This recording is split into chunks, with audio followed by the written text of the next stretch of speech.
নমস্কাৰ আপোনালোকক পুনৰবাৰ ইজি টু ষ্টাডি চেনেলৰ অন্য এটি ভিডিঅ'লৈ আপোনালোকক স্বাগতম জনাইছোঁ। আজিৰ এই ভিডিঅ'টিত আপোনালোকৰ মাজলৈ কেইটামান সাধাৰণ জ্ঞানৰ অতি গুৰুত্বপূৰ্ণ কুৱেশ্যন এনচাৰ লৈ আহিছোঁ। আজিৰ ভিডিঅ'টি প্ৰথমটি কুৱেশ্যন হৈছে অইল ইণ্ডিয়া লিমিটেড কিমান চনত প্ৰতিষ্ঠা কৰা হৈছিল? অইল ইণ্ডিয়া লিমিটেড কিমান চনত প্ৰতিষ্ঠা কৰা হৈছিল? অপশ্যনৰ ভিতৰত শুদ্ধ উত্তৰটি হৈছে অপশ্যন নম্বৰ এ 1959 চনত। মনত ৰাখিব 1959 চনত অইল ইণ্ডিয়া লিমিটেড প্ৰতিষ্ঠা কৰা হৈছিল। ইয়াৰ লগতে আপোনালোকে মনত ৰাখিব অইল ইণ্ডিয়া লিমিটেডৰ মুখ্য কাৰ্যালয় অৰ্থাৎ হেডকোৱাৰ্টাৰ দুলিয়াজানত আছে। নেক্সট কুৱেশ্যনটিত আছে অসমত প্ৰথম দূৰদৰ্শন কেন্দ্ৰ কোন চনত স্থাপিত হৈছিল? অসমত দূৰদৰ্শন কেন্দ্ৰ কোন চনত স্থাপিত হৈছিল? অপশ্যনৰ ভিতৰত শুদ্ধ উত্তৰটি হৈছে অপশ্যন নম্বৰ ডি 1985 চনত। মনত ৰাখিব 1985 চনত দূৰদৰ্শন কেন্দ্ৰ অসমত প্ৰথম স্থাপন হৈছিল। নেক্সট কুৱেশ্যনটিত আছে 73তম সাংবিধানিক সংশোধনৰ জৰিয়তে কোনটো অনুসূচী সংবিধানত অন্তৰ্ভুক্ত কৰা হৈছিল? 73তম সাংবিধানিক সংশোধনীৰ জৰিয়তে কোনটো অনুসূচী সংবিধানত অন্তৰ্ভুক্ত কৰা হৈছিল? অপশ্যনৰ ভিতৰত শুদ্ধ উত্তৰটি হৈছে অপশ্যন নম্বৰ ডি 11তম অনুসূচী। মনত ৰাখিব 73তম সাংবিধানিক সংশোধনীৰ জৰিয়তে 11তম অনুসূচী অন্তৰ্ভুক্ত কৰা হৈছিল। ইয়াৰ লগতে আপোনালোকে মনত ৰাখিব আমাৰ সংবিধানখনত টোটেল 12টা অনুসূচী আছে, য'ত 11 নম্বৰ অনুসূচীত পঞ্চায়তী ৰাজ ব্যৱস্থাৰ বিষয়ে উল্লেখ কৰা আছে। নেক্সট কুৱেশ্যনটিত আছে লাভলীনা বৰগোহাঁই কেতিয়া অৰ্জুন বঁটা লাভ কৰিছিল? লাভলীনা বৰগোহাঁই কেতিয়া অৰ্জুন বঁটা লাভ কৰিছিল?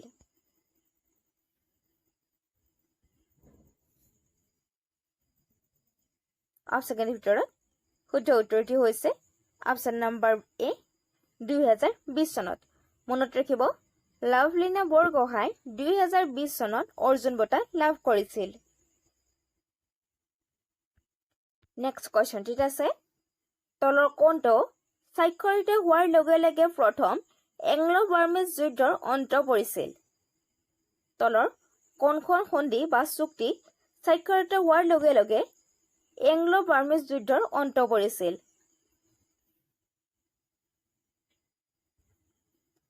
অপশ্যনৰ ভিতৰত শুদ্ধ উত্তৰটি হৈছে অপশ্যন নম্বৰ এ ইয়াণ্ডাবু সন্ধিৰ। মনত ৰাখিব ইয়াণ্ডাবু সন্ধিৰ চুক্তিৰ পিছত অৰ্থাৎ ইয়াণ্ডাবু সন্ধি স্বাক্ষৰিত হোৱাৰ লগে লগে এংলো বাৰ্মিজ যুদ্ধ অন্ত পৰিছিল।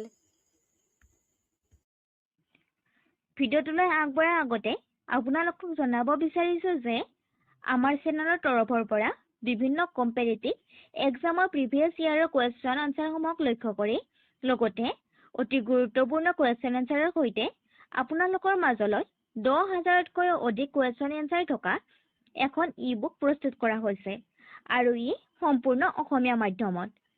অসম চৰকাৰৰ পৰা মুকলি কৰা 12,600টা তৃতীয় আৰু চতুৰ্থ বৰ্গৰ লিখিত পৰীক্ষাৰ বাবে এই ই বুকখন খুবেই প্ৰয়োজন হ'ব আৰু আমাৰ বিশ্বাস আছে যে এই ই বুকখনৰ পৰা ভালেখিনি কুৱেশ্যন এনচাৰ আপোনালোকৰ কমন আহিব। গতিকে যদি আপুনি এই ই বুকখন ডাউনলোড কৰিব বিচাৰে তেন্তে ইয়াত এটা হোৱাটছএপ নাম্বাৰ দিয়া আছে, তাত আপোনালোকে DM কৰিব আৰু এই ই বুকখন অতি কম মূল্যত লাভ কৰিব। ইয়াৰ লগতে আপোনালোকে এখন ইংৰাজী গ্ৰামাৰৰ বিনামূলীয়াকৈ ই বুক লাভ কৰিব। ধন্যবাদ। নেক্সট কুৱেশ্যনটিত আছে 1903 চনত দক্ষিণ আফ্ৰিকাত মহাত্মা গান্ধীয়ে কোনখন কাকত প্ৰতিষ্ঠা কৰিছিল? 1903 চনত দক্ষিণ আফ্ৰিকাত মহাত্মা গান্ধীয়ে কোনখন কাকত প্ৰতিষ্ঠা কৰিছিল? অপশ্যনৰ ভিতৰত শুদ্ধ উত্তৰটি হৈছে অপশ্যন নম্বৰ বি ভাৰতীয় মতামত। মনত ৰাখিব 1903 চনত দক্ষিণ আফ্ৰিকাত মহাত্মা গান্ধীয়ে ভাৰতীয় মতামত কাকতখন প্ৰতিষ্ঠা কৰিছিল? নেক্সট কুৱেশ্যনটিত আছে ভাৰতৰ প্ৰথম সেউজ অৰ্থনৈতিক বিশেষ মণ্ডল কোনটো? ভাৰতৰ প্ৰথম সেউজ অৰ্থনৈতিক বিশেষ মণ্ডল কোনটো?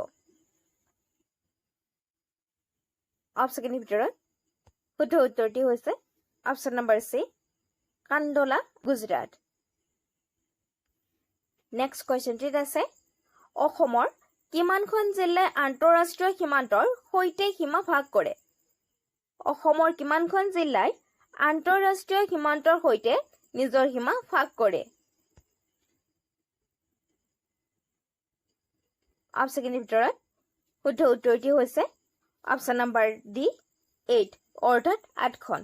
মনত ৰাখিব অসমৰ 8খন জিলাই আন্তঃৰাষ্ট্ৰীয় সীমান্তৰ সৈতে সীমা ভাগ কৰে। নেক্সট কুৱেশ্যনটিত আছে ভৌগোলিক অঞ্চল অনুসৰি সকলো ৰাজ্যৰ ভিতৰত অসমৰ স্থান কিমান? ভৌগোলিক অঞ্চল অনুসৰি সকলো ৰাজ্যৰ ভিতৰত অসমৰ স্থান কিমান? অপশ্যনৰ ভিতৰত শুদ্ধ উত্তৰটি হৈছে অপশ্যন নম্বৰ ডি, 16তম। মনত ৰাখিব ভৌগোলিক অঞ্চল অনুসৰি ভাৰতৰ সকলো ৰাজ্যৰ ভিতৰত অসম 16 নং স্থানত আছে। অসমখন 16 নং স্থানত আছে। ইয়াৰ লগতে আপোনালোকে মনত ৰাখিব ভৌগোলিক অঞ্চল অনুসৰি ৰাজস্থান ৰাজ্যখন সকলোতকৈ ডাঙৰ। মনত ৰাখিব আটাইতকৈ ডাঙৰ ৰাষ্ট্ৰখন হৈছে ৰাজস্থান আৰু আটাইতকৈ সৰু মাটিকালি ভিত্তিৰ সৰু ৰাজ্যখন হৈছে গোৱা। নেক্সট কুৱেশ্যনটিত আছে অসমৰ কোনখন জিলাত সৰ্বাধিক চাহ বাগিচা আছে? অসমৰ কোনখন জিলাত সৰ্বাধিক চাহ বাগিচা আছে? অপশ্যনৰ ভিতৰত শুদ্ধ উত্তৰটি হৈছে অপশ্যন নম্বৰ এ, ডিব্ৰুগড়। মনত ৰাখিব অসমৰ ডিব্ৰুগড় জিলাত সৰ্বাধিক চাহ বাগিচা আছে আৰু ইয়াৰ লগতে আপোনালোকে মনত ৰাখিব ডিব্ৰুগড়ত টোটেল 238খন চাহ বাগিচা আছে।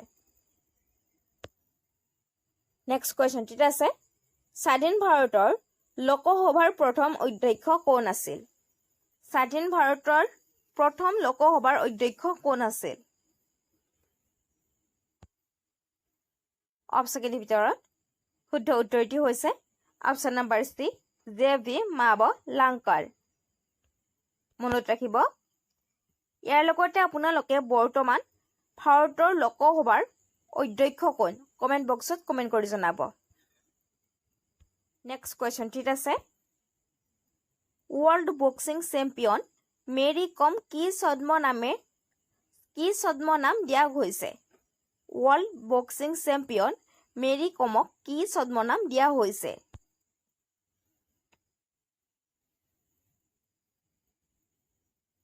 অপশ্যনৰ ভিতৰত শুদ্ধ উত্তৰটি হৈছে option number C, magnificent Mary. মনত ৰাখিব মেৰী কমক মেগনিফিচেণ্ট মেৰী ছদ্মনাম দিয়া হৈছে। নেক্সট কুৱেশ্যনটিত আছে বিখ্যাত ষ্টেডিয়াম ইডেন গাৰ্ডেন ক'ত অৱস্থিত? ইডেন গাৰ্ডেন ক'ত অৱস্থিত? অপশ্যনৰ ভিতৰত শুদ্ধ উত্তৰটি হৈছে অপশ্যন নম্বৰ বি, কলকাতা। মনত ৰাখিব ইডেন গাৰ্ডেন কলকাতাত অৱস্থিত। কুৱেশ্যনটিত আছে নোবেল বঁটা প্ৰতি বছৰে ক'ত প্ৰদান কৰা হয়? নোবেল বঁটা প্ৰতি বছৰে ক'ত প্ৰদান কৰা হয়? অপশ্যনৰ ভিতৰত শুদ্ধ উত্তৰটি হৈছে অপশ্যন নম্বৰ ডি, ষ্টকহোম। মনত ৰাখিব নোবেল বঁটা প্ৰতি বছৰে ষ্টকহোমত দিয়া হয়। ইয়াৰ লগতে আপোনালোকে মনত ৰাখিব 1911 চনৰ পৰা নোবেল বঁটা প্ৰদান কৰি আহিছে আৰু যিটো আমাৰ শান্তিৰ নোবেল বঁটা আছে এই শান্তিৰ নোবেল বঁটাটো নৰৱেৰ অস্লোত দিয়া হয়। মনত ৰাখিব। নেক্সট কুৱেশ্যনটিত আছে মহাকাশলৈ যোৱা প্ৰথমগৰাকী মহিলা কোন আছিল? মহাকাশলৈ যোৱা প্ৰথমগৰাকী মহিলা কোন আছিল?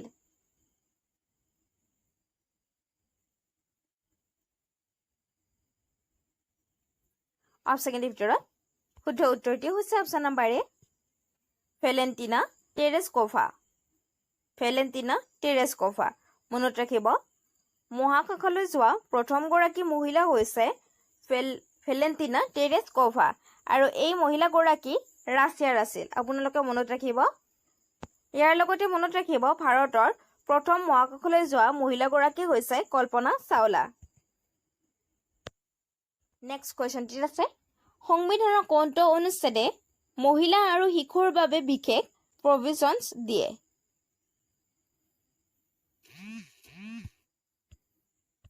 প্ৰভাইজনছ দিয়ে অপশ্যনৰ ভিতৰত শুদ্ধ উত্তৰটি হৈছে অপশ্যন নম্বৰ বি 15 3 নং অনুচ্ছেদত মনত ৰাখিব 3 নং অনুচ্ছেদৰ তৃতীয় অধ্যায়ত মনত নেক্সট কোৱেশ্চনটিত আছে শৰাইঘাটৰ যুদ্ধ কিমান চনত হৈছিল শৰাইঘাটৰ যুদ্ধ কিমান চনত হৈছিল অপশ্যনৰ ভিতৰত শুদ্ধ উত্তৰটি হৈছে অপশ্যন নম্বৰ বি 1671 চনত মনত ৰাখিব 1671 চনত শৰাইঘাটৰ যুদ্ধ সংঘটিত হৈছিল ইয়াৰ লগতে আপোনালোকে মনত ৰাখিব শৰাইঘাটৰ যুদ্ধ সংঘটিত হোৱাৰ সময়ত আহোমৰ ৰজা আছিল উদয়দিত্য সিংহ আৰু এই যুদ্ধখন লাচিত বৰফুকন আৰু ৰাম সিংহৰ মাজত সংঘটিত হৈছিল নেক্সট কোৱেশ্চনটি আছে ৰাষ্ট্ৰসংঘৰ সুৰক্ষা পৰিষদৰ স্থায়ী সদস্যৰ সংখ্যা কিমান ৰাষ্ট্ৰসংঘৰ সুৰক্ষা পৰিষদৰ স্থায়ী সদস্যৰ সংখ্যা কিমান অপশ্যনৰ ভিতৰত শুদ্ধ উত্তৰটি হৈছে অপশ্যন নম্বৰ এ 5খন মনত ৰাখিব ৰাষ্ট্ৰসংঘৰ সুৰক্ষা পৰিষদৰ স্থায়ী সদস্যৰ সংখ্যা হৈছে 5টা আৰু ইয়াৰ লগতে আপোনালোকে মনত ৰাখিব ৰাষ্ট্ৰসংঘৰ সুৰক্ষা পৰিষদৰ অস্থায়ী সদস্যৰ সংখ্যা হৈছে 10টা